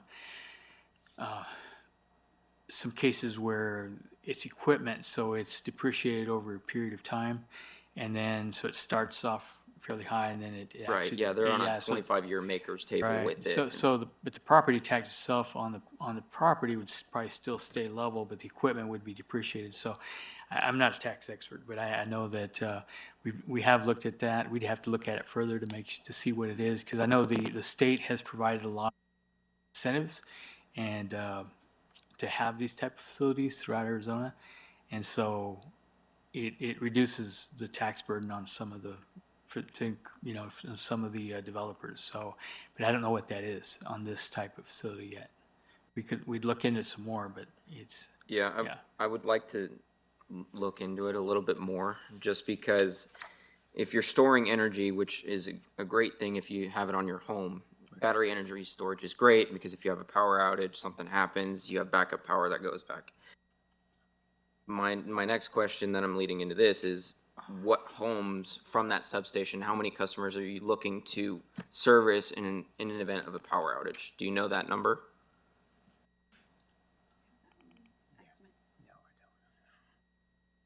So in addition to, storing power for later, the storage systems add grid reliability, which is why SRP is wanting to add so many to their system. APS and TEP, like all the Arizona utilities are doing the same thing to add grid reliability so that the power doesn't go out, right? Right, but I'm just saying in the event that it does. I mean, the other day we had a power outage at my brand new home for about 5-6 hours. So I'm wondering if this solar farm here is going to be tied back into the grid. What is the plan to get it back to the paying customer? If the grid does go down, inevitably will. Reliability, you're adding to it, yes. I'm just thinking on on the customer standpoint, where is their benefit from it unless they have their own battery storage systems? So SRP would be serving the customers, and so this storage system would be adding that capacity and grid reliability on SRP's system. So if the grid went down for an SRP customer, this project is not connected directly to a customer to provide that. Okay, so you're just there to collect they're just there to collect the energy and just save it, potentially bleed off those specific battery energy storage systems every once in a while. Sorry, I'm an electrical contractor, so I understand this stuff. And if the energy is not being used and you're just storing it for a prolonged life, I can see where the batteries themselves will degrade over time if you do not bleed these batteries. They do. So the system is designed for a 4-hour charge and discharge, and it's designed to do that at least 365 times per year. So SRP can charge them and discharge them. However, the demand changes so that they can, as other demands on their grid system are coming online, they have this immediate resource to turn on so that the lights stay on. Okay, so immediate resource. So if this solar farm is being built and your solar takes forever to charge a battery in some instances, depending on the kilowatt hours or kilowatt energy units that you're out of a single solar panel. Those batteries are going to need an initial startup power. Are you going to be taking that from the other solar farm that's located there? Or are you going to be just charging those batteries off of just the solar that's here that you're installing? No, so this is connected independently of the solar projects. So it's designed and filed with SRP to be a grid interconnect so that it can charge directly from the grid. So the solar doesn't need to be there, and this would still operate. So you could charge it in the middle of the night when solar's not, if that makes, directly from the grid, if that makes sense. So if the solar was not there, this could still be built exactly the way it's being designed. So then what is the point of the solar? The solar is existing, providing capacity to SRP in a previous agreement. That is all existing project. Commissioner, Mr. Vice Chair, I might be able to clarify. The solar you're seeing on the map is just already approved solar. It's not, that was approved a couple years ago now? Yeah, it's been. At least. This is just a separate standalone project. These solar are not being connected to this project at all. Okay. Okay. All right, that's all the questions I have right now. I appreciate you guys. Just a clarification on the taxes. You'll be paying a construction fee for the project, correct? And as far as I understand, the batteries aren't taxable anyway, the cost of the batteries. So you'll have the one-time construction fee of roughly $500,000 plus or minus, and then property tax on top of that. Yeah. So the property tax will probably be, being that the value of the property, being that the batteries are not added into the value of the property, it's going to be considerably low, I would assume. The equipment value is part of the calculation for the property taxes. But the most expensive part of the project's the batteries, I would guess. Those get included. Okay. Yeah. Yeah, I think that's in the state code. Yeah, there's a difference between the sales tax and then the property tax is calculated on that equipment. And then there's other significantly expensive equipment that also has taxes that we're paying as part of this. Sorry, I got another question, Go Vice Chair. As far as we did talk about you guys following National Electric codes. You guys are gonna be following the 2018 code that's been approved here in Coolidge. I would potentially like to see 2023 for PV and solar and photovoltaic systems be looked at. Just because there's a lot of additional requirements that are getting put in there, that can potentially change this type of site plan or installation in and of itself. Just to clarify on that, we just adopted 2018 for the reason that it had all the different elements needed for solar. The 2006 we were on was way overdue to being renewed, and it didn't cover anything having to do with the new solar facility. Even the rooftop solar wasn't addressed. So you're right.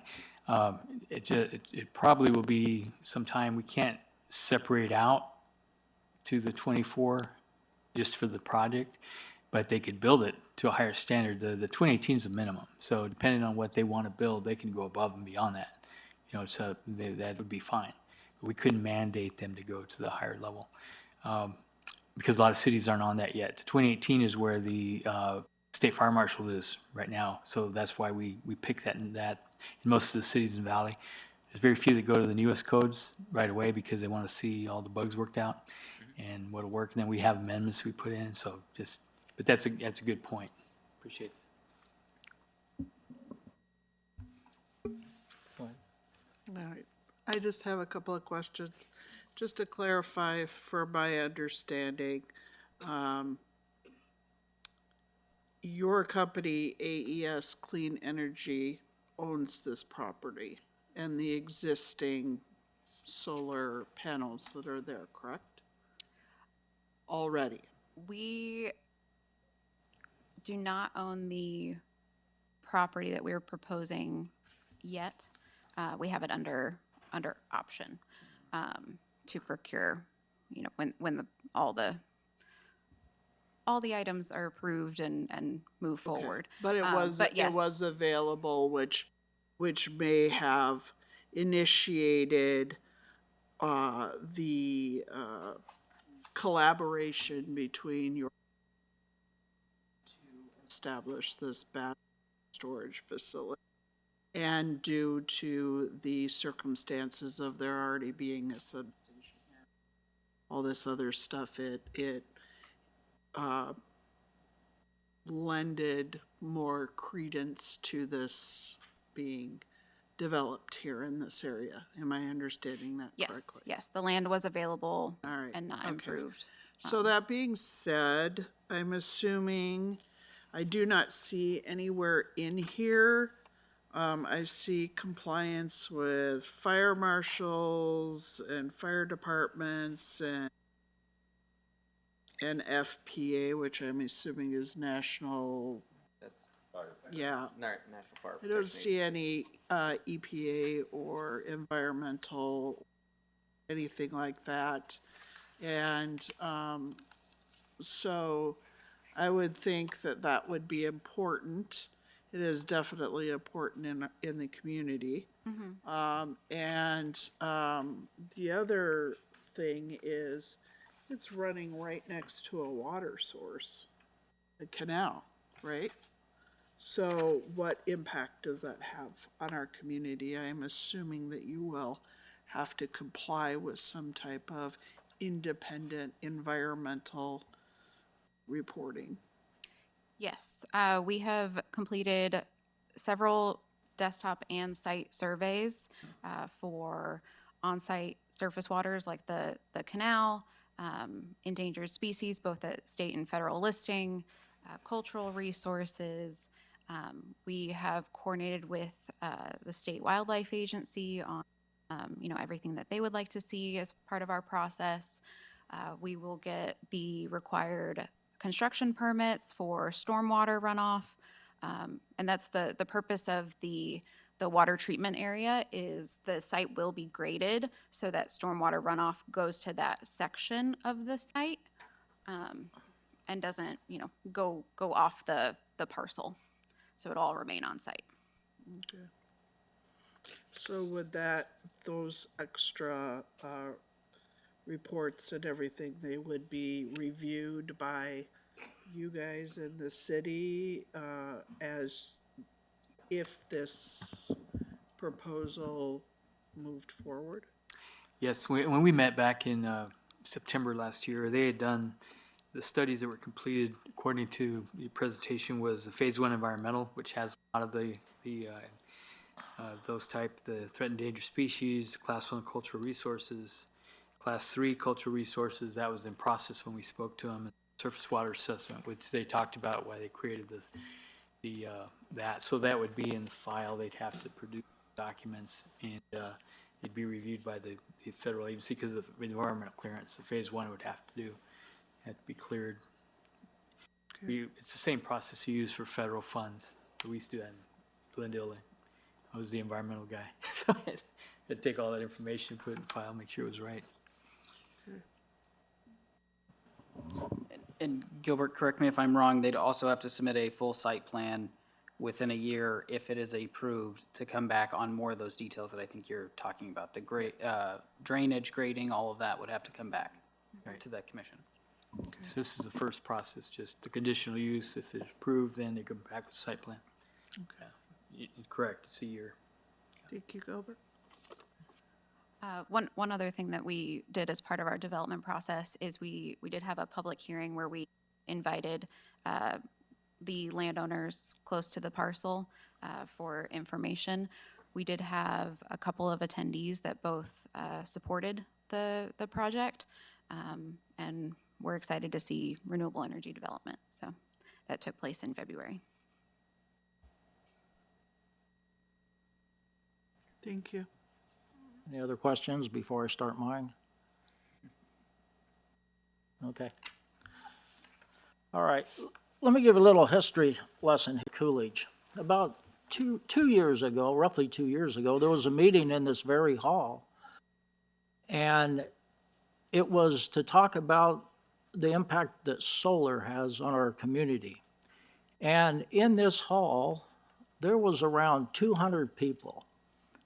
Every chair in the seated area was taken. There's another room on the other side of the curtain, and every chair in there was taken. And there were people lined up around the hall. And they all had a concern that there was too much solar going in here, and it wasn't being regulated. And lo and behold, 16% of our city limits has been allocated to solar. And the citizens felt that that was excessive. The citizens also had concerns on safety and hazards and solar panels and who wants to live next to one and why do we want to put solar panels next to a home that a person had saved up and maybe spent $500,000 on their dream home, and now we're going to have solar in a close proximity. We all know what the value does. So we had citizens that came and spoke up, and during that process, a citizens committee was formed where citizens, I think it was about 4 of them, I was on the committee, and we met with the city leadership, and we came up with the proposed, it's called the Industrial Solar Overlay, and you can find it on the site. I have a copy of it. And basically what the citizen in the group agreed with the city is we don't want any more solar. We don't want any more batteries. We don't want any solar-related anything because we currently have more than we should in our town. And it was agreed upon with the Planning and Zoning Commission and then on up to the City Council. And the solar overlay was developed and passed. And basically what it says in English is we will not have any additional solar or battery storage sites other than the ones that are already approved. So I'm looking at the industrial solar facility overlay, and I find that this proposed property is not in the solar overlay, it's actually in the city limits.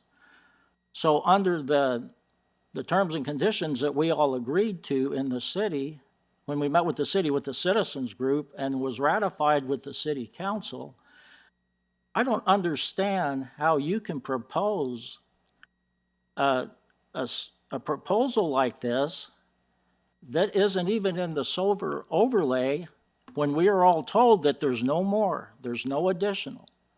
Yes, Mr. Chair, Mr. Vice Chair, the solar overlay is for the solar facility, the panels and the battery, if it's an accessory to the use, that's what was passed. So this is strictly an energy storage facility. It's not covered under the overlay.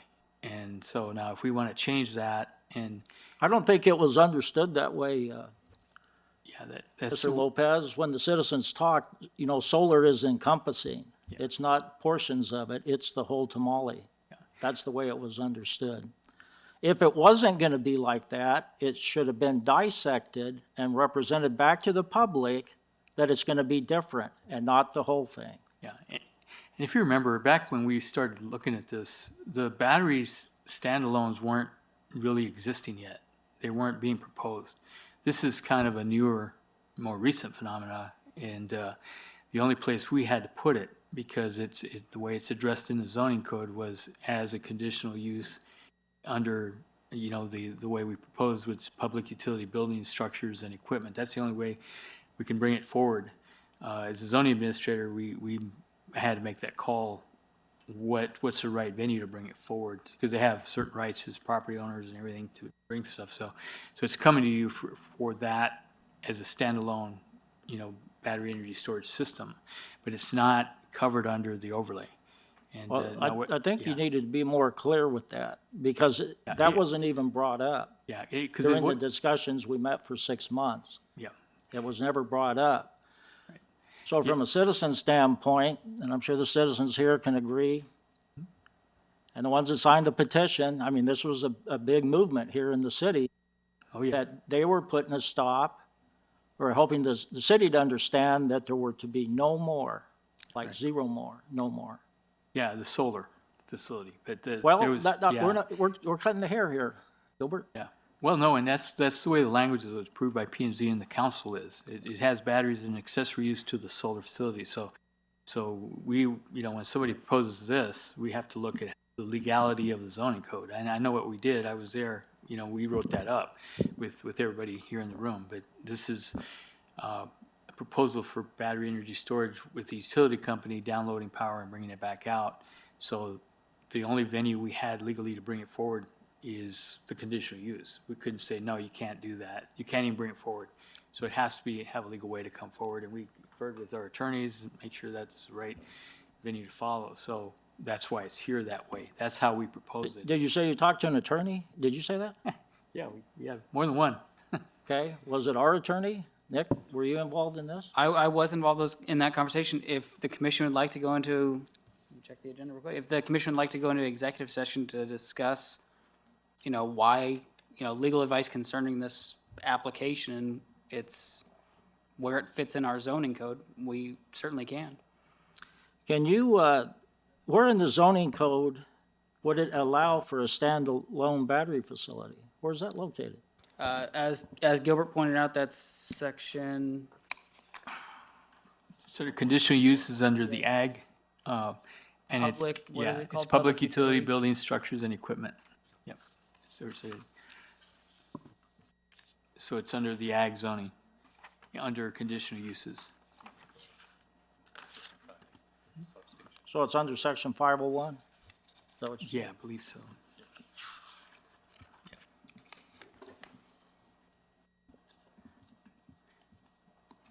So yeah, the discussion here is the conditional use itself, and the determination has been made that that's where it falls under. And that's what I do. I mean, that's my job. So I made a determination with conferring with, you know, our planning staff, leadership, and the attorneys, and that's why we're here. So it's under section C, number 11? Is it? But Yeah, under the ag district.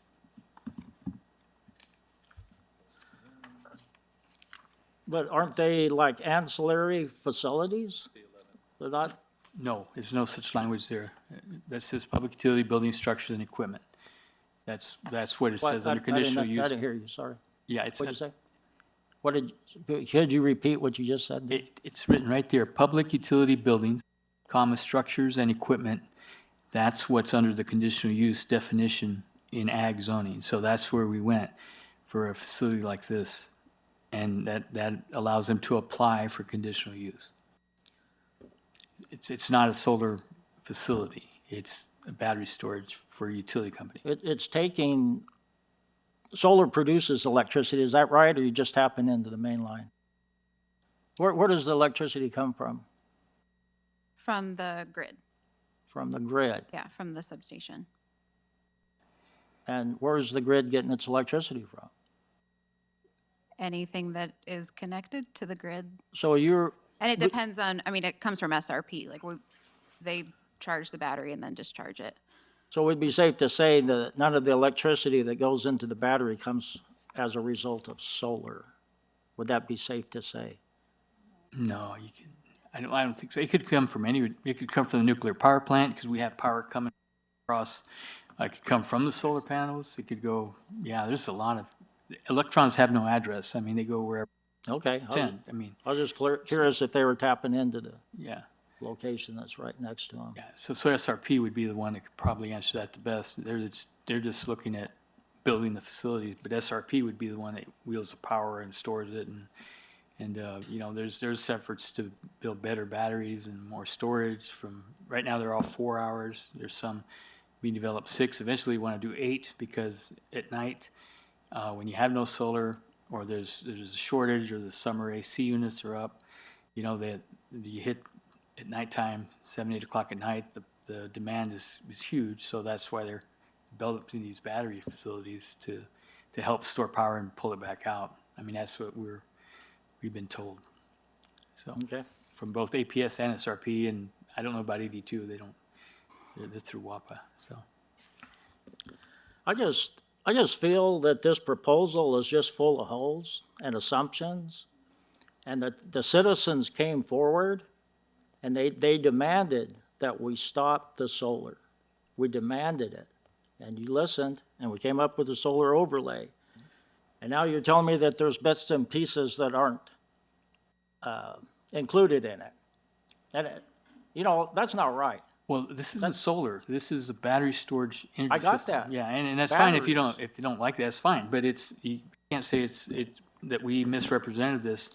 We were working on solar energy facilities at the time, and that's what we did. We said, okay, so the overlay's in place. You know, the batteries are listed for accessory use in an existing solar or the new one, but there's no other areas that solar can go into right now unless it comes back and it's expanded through yourselves and the council. This is, I know you're bringing that solar up, but this is a standalone battery energy storage system. That's why it's come to you this way. I know it. It's you want to confusing as heck, I'll be honest with you. Yeah. Because, you know, the citizens it was all encompassing everything. Okay? We weren't Mr. going against power lines, we weren't going against, Mhm. you know, radio antennas or anything like that. It was very specific. Mr. Vice Chair, I acknowledge what you're saying from your experiences, but just from a firsthand observation up in Gilbert, where I live, about a half mile from my house, next to a golf course that I lose a lot of golf balls, into the substation of SRP, they're going to be putting in like about, I think it's 20 or 25 acres worth of batteries there. We got noticed, I think, I'm like a little more than half a mile away. And it was about a year ago and stuff. And I know they've been prepping the site and doing some stuff out there, but there is no solar or renewable energy around it and stuff. It literally is right next to the substation for the purpose of what they're identifying as a standalone component to the grid system, with that speciality to the SRP as the utility, for the reason to stabilize the grid for the power in that part of that metro portion of Phoenix. So I understand what you're saying here, but there's no solar near this facility that I've been noticed about myself, so. And Mr. Chair, Phil, Gilbert, I think that's probably the biggest sticking point is that there is existing solar there. And if they put the batteries there, now it's being considered as a facility. Because now that power can go from the solar to the battery and it's still tied to the grid. So differentiating where that power is coming from and having SRP kind of tell us where it's coming from or what they're going to do with it is probably the better thing to do here. I can see exactly what the vice chair's bringing up. I can see what the community's bringing up. That's kind of why we're just stuck right here. If there was no solar there, I mean, this would be a different conversation. Because then I could see it fitting under the conditional use permit. I think with the fact that the solar is there and we just don't know how it's going to be used, I think we just need to understand what SRP's plan is. I think the city could potentially benefit from like tax savings from this stuff, like clean energy tax, if there is it, that you guys can take advantage of. I think that just maybe need to revisit it a little bit more and kind of get a little bit more understanding before we.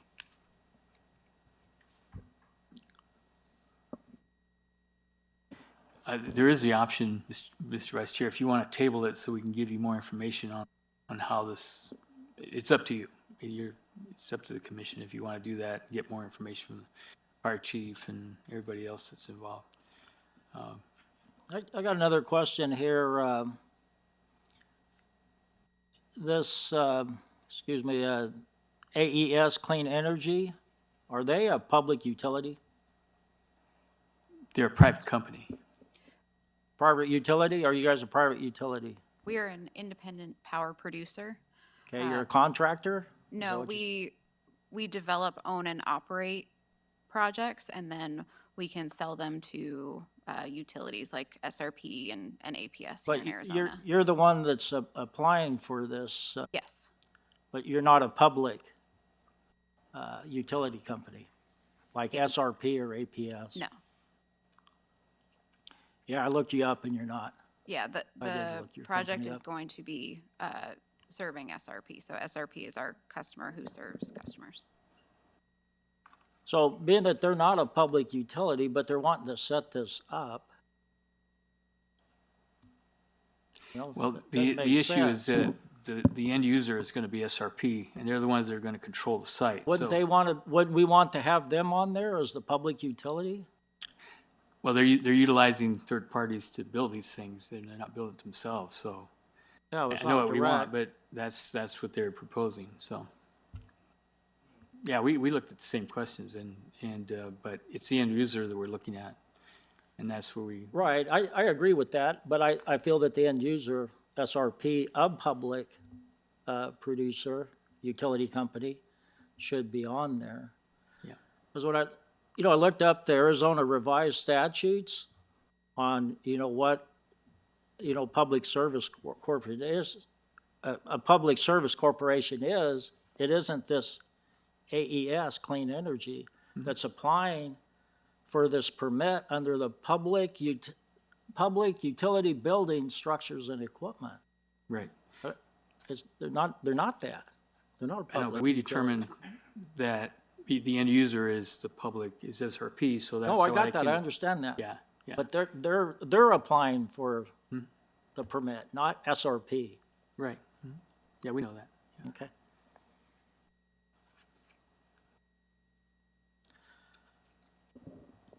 Okay. Stenson, you got something there? All right. All right, so we'll, let's see where we're at here. If there's no one else that wants to come up to the podium, sir? Sure, go ahead and come up to the podium, please. And before we go, and I please recognize Mr. Hiscox to speak just on the taxes. It's not really relevant. We can talk about it, but it's not relevant in any decision that's made on whether or not it will or will not. We focus on what the zoning code stays as the CUP requirements, public health, safety, welfare. Is the site compatible? That's what we're really looking at. Okay, Go ahead. thank you. Yeah, I just wanted to clarify, my research shows that there's no sales tax and there's no property taxes paid on batteries, on the battery facilities. Now the other building that's done, and of course the land, there'll be property taxes paid on that.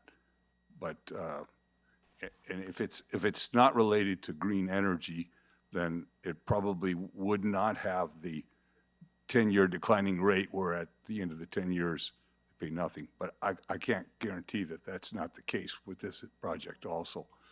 And then just lastly, I'd like to say, you know, in my mind, would this benefit Coolidge or is it a hazard to Coolidge? And yes, it will store some electricity, but does that benefit outweigh the hazard? And what benefits does it have for Coolidge? Because there'll be no property taxes paid on the batteries, and that's 99% of the value that's going to be installed there. So that's all. Thank you. Any others?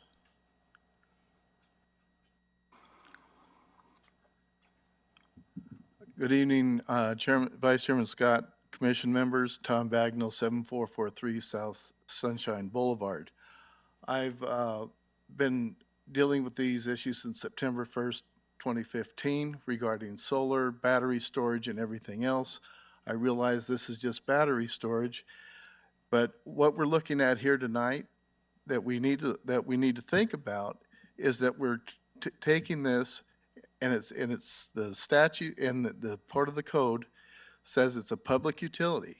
We're letting a private developer come in under that statute, and if we under that code, and if we do that, just keep in mind this is going to open the gates for all the rest of them to come in and want to locate battery facilities because it's outside of the solar overlay and everything. So just keep that in mind before you go and decide to pass this tonight, that this is going to open the door, it's going to set a precedent, and we're going to see a lot more of these.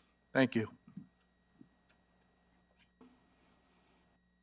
Okay, any others?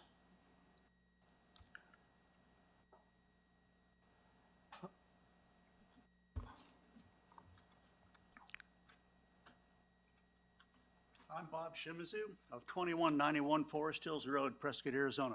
My name will be known to you.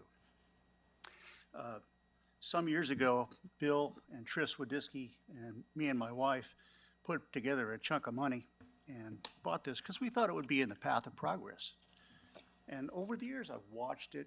APS has put in more and more transmission lines, kind of setting up for just this sort of thing. And I went, okay.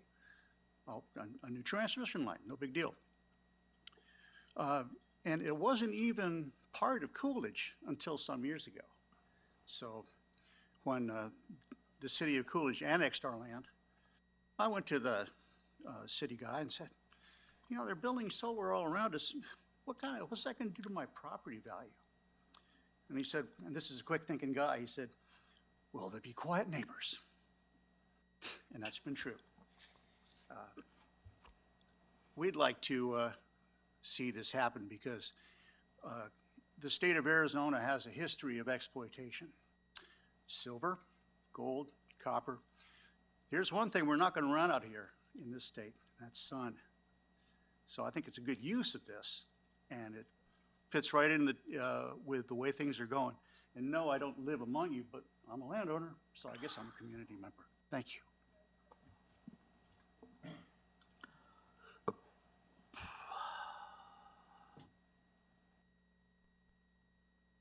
Any others? So do I need to close the public hearing part before we? Okay, I'd like to close the public hearing at this time.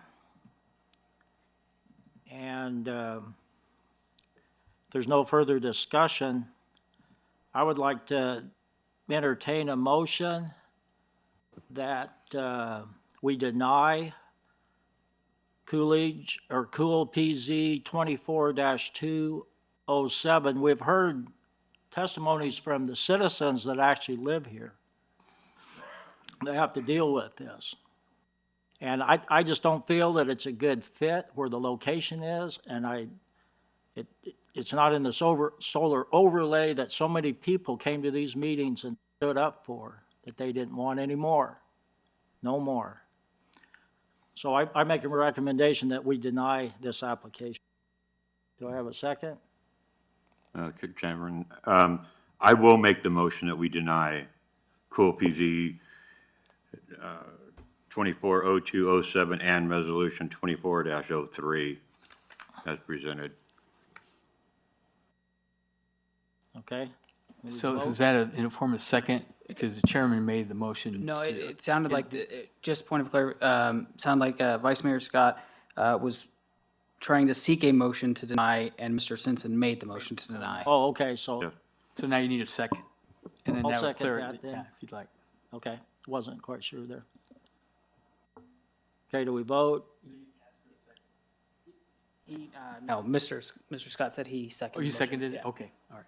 So then, yeah, you can, Yep, that's fine. unless there's any further discussion amongst the commissioners, would need a vote. Okay.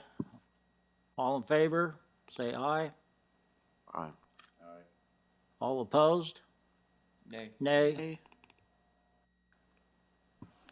Mr. Chair, if I might ask for a roll call vote, and just for clarity, motion is to deny Cool PC 240207. Gilbert, you call roll call. Yeah, I'll call roll. Let me get my paper here. Okay. Commissioner Stinson. Yes is to deny. Yes. Okay. Commissioner Montoya. No, I wanted to see it tabled and get more information. And, okay, Commissioner Bacon. Bill? Yes. Okay. And Commissioner Mayers? No. Okay, no. And Vice Chair Scott? Yes. Yes. Okay, we have 3 yeses and 2 noes, so the motion carries to deny.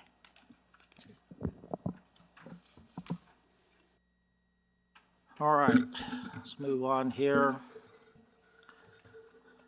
Cool PZ 24-02-12. A subdivision replat submitted by Dale Mattingly, PLS of Black Mountain Surveying on behalf of Heartland Coolidge Community Association, COMBC Heartland LLC, in changing the boundaries of Heartland Unit Number 3, Parcel X, for the purpose of creating a well site tract as located approximately 550 feet south of the southwest corner of West Buckeye Inn Road and North Kenworthy Road, APN number 209-38-668C. Mr. Vice Chair, Commissioners, this item, we're going to ask it to be tabled to the next month's meeting, which is, which one? May 8th. May 8th. We had a request from Arizona, the Arizona Water Company to table it because they were still working on some of the legalities of the legal description, because we had the tract that they proposed in there. So we agreed to table it and to the May 8th. That way it doesn't have to be advertised. But however, if there are people here that got a notice within 300 feet and they want to comment, we can open it up and let them comment on it if they're here. Yeah, so that way, so I don't know if anybody in the audience is here for that. Okay. Maybe ask, and if you can let them speak, and then make a motion to table the item to May 8th. Okay. So first, see if anybody here from the audience is here for this So is item. there anyone here that would like to speak on their behalf? Apparently not. Okay, I'd like to, so do I say I need to make a motion? You or ask for a motion to table. Yeah, May Mr. Vice Chair. Typically, it's I'd like to entertain a motion, and then someone would make the motion. Yeah, Okay, and then a second. someone like to entertain a motion on Cool PZ 24-02-12 to have it Table. tabled To May. till the I'm- May meeting? I motion to table Cool PZ 24-02-12, with the amendments discussed until May 8th. I'll second. All in favor? Aye. Aye. Thank you. Thank you.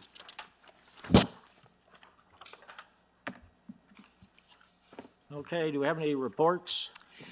Just in general, permits are up, so we're starting to see more permits coming in from, up in Cross Creek. We had an open house, Cross Creek, where community, it used to be Way Journey, but Community First.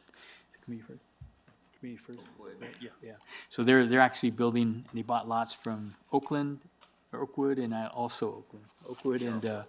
and I think Richmond American. And so they're buying quite a few lots, and they're going to build houses there and of the equal same quality as what's around.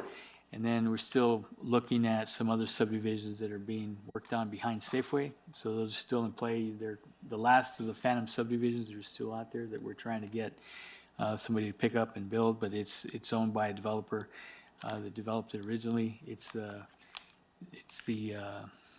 They're called Valtner now. It's a McCray Gomez group, and so there's quite a bit of activity on the housing side. We've been talking closely to Procter & Gamble. They're still working on the site plan to bring before you, so hopefully we'll get that pretty quick.